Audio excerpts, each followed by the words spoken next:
राधे राधे दोस्तों। आज मैं आप लोगों को बताने वाली हूँ कर्म और भाग्य की गणना में न माँ बड़ी और ना ही पुत्र बड़ा।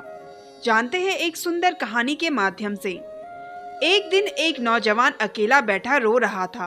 पास ही से एक साधु गुजरा तो उसने नौजवान से पूछा, क्यों बेटा, क्यों रो रहे हो? नौजवान बोला, हे साधु महाराज, मेरा संसार में कोई नहीं है।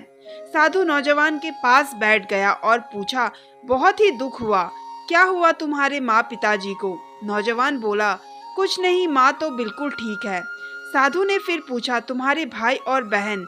नौजवान ने फिर कहा, वो भी ठीक है। साधु समझ नहीं पाया और नौजवान से पूरी बात बताने के लिए कहा।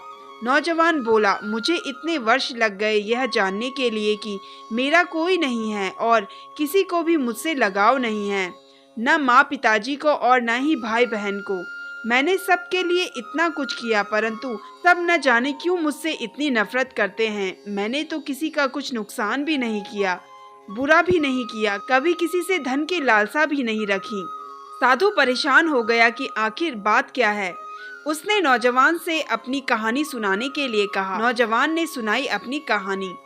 जब मैं छोटा था तो एक बार मैं बहुत बीमार हुआ। मुझे बताया गया कि मुझे एक डॉक्टर ने बचाया। पढ़ाई के लिए मेरे स्कूल इतने बदले कि मुझे खुद पता नहीं है कि मैं किस स्कूल से पढ़ा हूँ। थोड़ा और बड़ा हुआ तो मेरे माँ पिता ने मुझे अकेले रेलगाड़ी में बिठाकर चाचा के घर भेज दिया पढ़ाई के लिए। मैं साथ में बैठा एक यात्री की उंगली पकड़कर घंटों बैठा रहा। केवल 8-9 वर्ष का था मैं। 6 वर्ष बाद मैं वापस आया तो फिर पढ़ाई के लिए दूसरे शहर भेज दिया।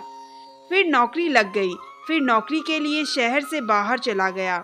वर्षों अकेला रहा और जब भी माँ पिताजी या भाई बहनों के पास मिलने आता तो कोई सीधे मुंह बात नहीं करता और सभी नाराज रहते। फिर शादी हो गई तो माँ पिता ने घर से निकाल दिया। फिर भी मैं साथ निभाता रहा। मैंने और मेरी पत्नी ने मिलकर परिवार को जोड़ने की बहुत कोशिश की, परंतु कोई भी हमसे रिश्ता नहीं रखना चाहता था। साधु की आंखें नम हो गई और साथ ही नौजवान की आंखें भी। नौजवान ने आगे बताना शुरू किया।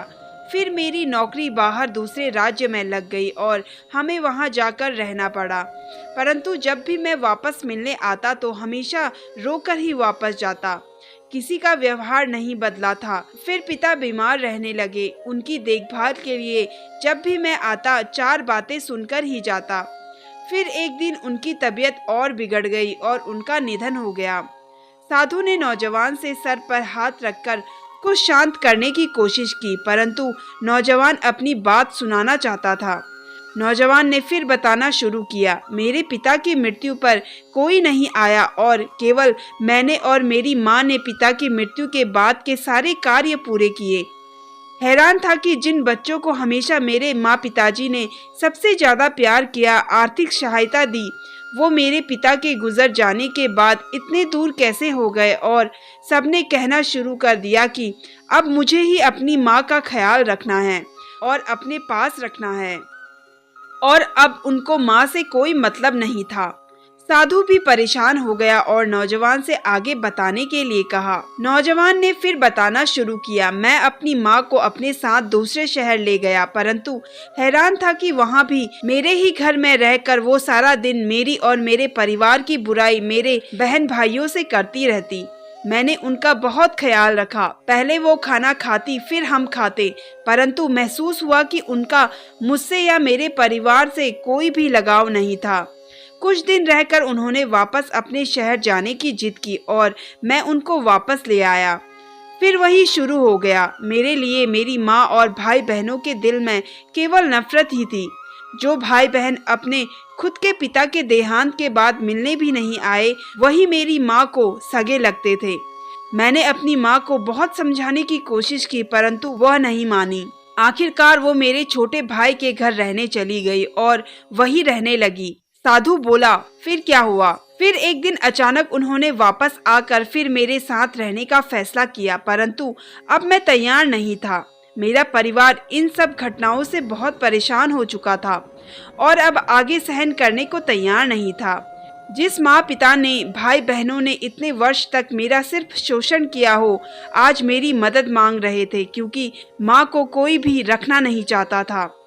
फिर भी मैं कुछ नहीं बोला और माँ मेरे साथ रहने लगी। परंतु फिर उन्होंने वही मेरे और मेरे परिवार के बारे में सीधा बताना शुरू कर दिया।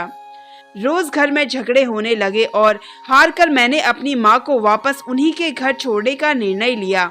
साधु ने सारी बात सुनी और पूछा, फिर तुम रो क्यों रहे हो? नौजवान ने कहा, हे साधु महाराज, मुझे यह समझ नहीं आ रहा कि शिकायत तो मुझे थी, शोषण तो मेरा हुआ, बुरा भला तो मैंने सुना। न मैंने अपनी पिता की वसीयत में से कोई धन मांगा और न मेरे या मेरे परिवार के दिल में कोई लोभ। फिर मैं कैसे सबसे बुरा बन गया? आज मेरे पास न माँ है न कोई सगा भाई बहन और लोग कहते हैं मैंने अपनी माँ को छोड़ दिया। किसको छोड़ दिया? जो खुद मेरी कभी थी ही नहीं।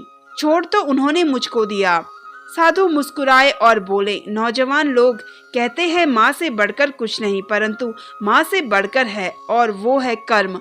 तूने बहुत कोशिश की परंतु तेरी कोशिश को और तेरे सम्मान को कोई समझ नहीं पाया। तुझे हमेशा दोषी ठहराया।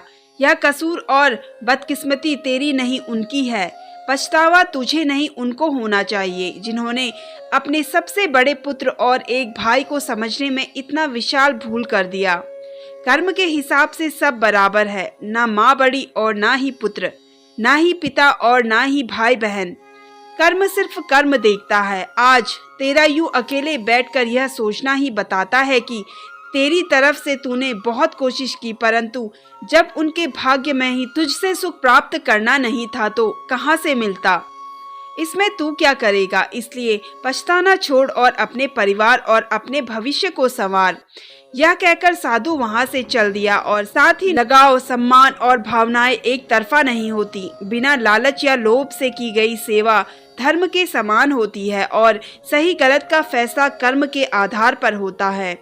माँ तो माँ होती है परंतु पुत्र भी पुत्र ही होता है और कर्म और भाग्य की माने तो दोनों ही बराबर होते हैं। तो दोस्तों, कैसी लगी आज की आपको ये स्टोरी? कमेंट करके ज़रूर बताइए और अगर आप मेरे चैनल पर नए हैं तो मेरे चैनल को सब्सक्राइब कर लीजिए। धन्यवाद।